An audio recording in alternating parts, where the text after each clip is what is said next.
گستاخی کی، اور اس کتے کی اتنی بڑی گستاخی ہے جس کو بیان نہیں کر سکتے.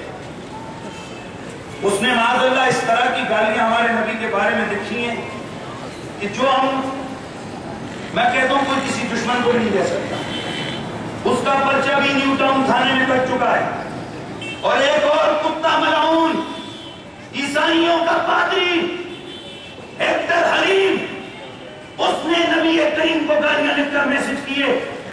وہ کتا بھی اس وقت جیل میں ہے، اور اس کے لیے بھی باہر کی حکومتیں ایڑی چوٹی کا زور لگا رہی ہیں کہ اس کتے کو یہاں سے کسی طرح نکالیں.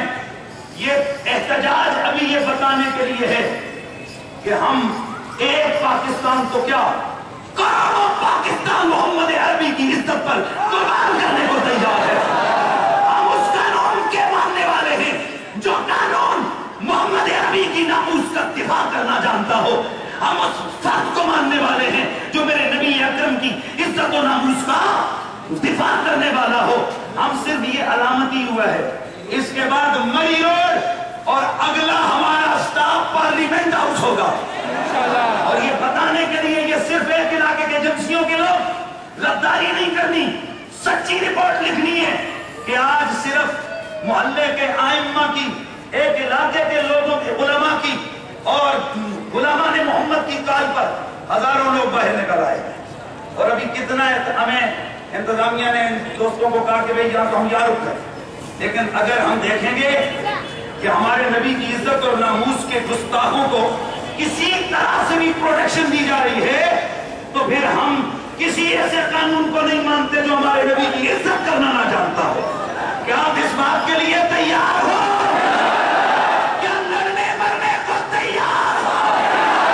اور سنو، اس وقت جو علماء میدان عمل میں ہیں، میں نے جمعے پہ بھی کہا تھا، ہم وہ حلوے کھا کے نیندیں کرنے والے نہیں.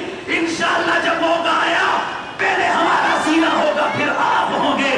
ہم گولی چلانا بھی جانتے نبی کے لیے اور گولی کھانا بھی جانتے ہیں. کیا تیار ہیں انشاءاللہ؟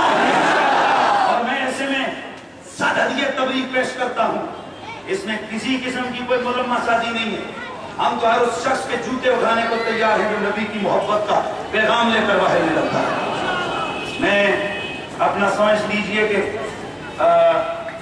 سستی کا اللہ سے معافی مانگتا ہوں کہ ہمارے دوست آگے بڑھے، انہوں نے اس چیز کو محسوس کیا. میں مطمئن تھا اس حوالے سے جی پرچہ ہو گیا، انویسٹیگیشن ایک لائق آفیسر کر رہا ہے اور وہ کیفر کردار تک پہنچ جائے گا.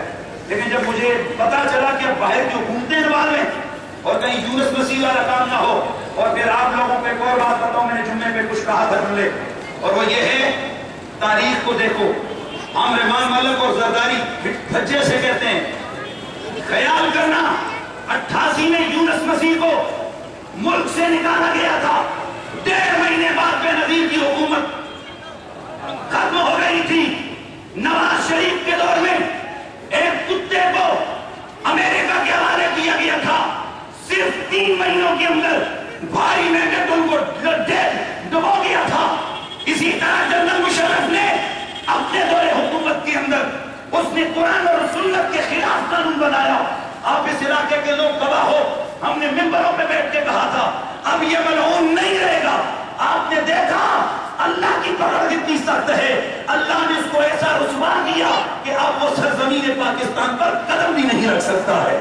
ہم کہنا چاہتے ہیں زرداری صاحب، ہماری آپ سے کوئی اور سیاسی خرش یا چپکرش نہیں ہے، رحمان ملک آپ سے نہیں ہے.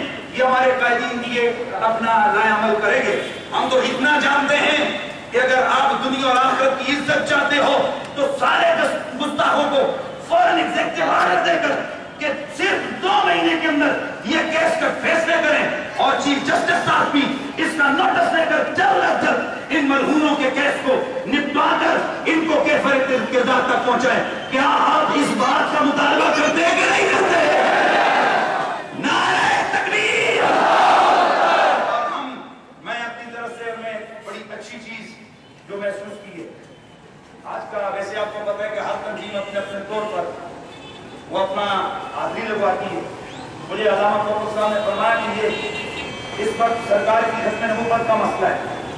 وہ جو اصغر ملعون نے نبوت کا دعویٰ کیا ہے تو یہاں ہم تحریک فدایان ختم نبوت کے پلیٹ فارم پر آئیں گے اور الحمدللہ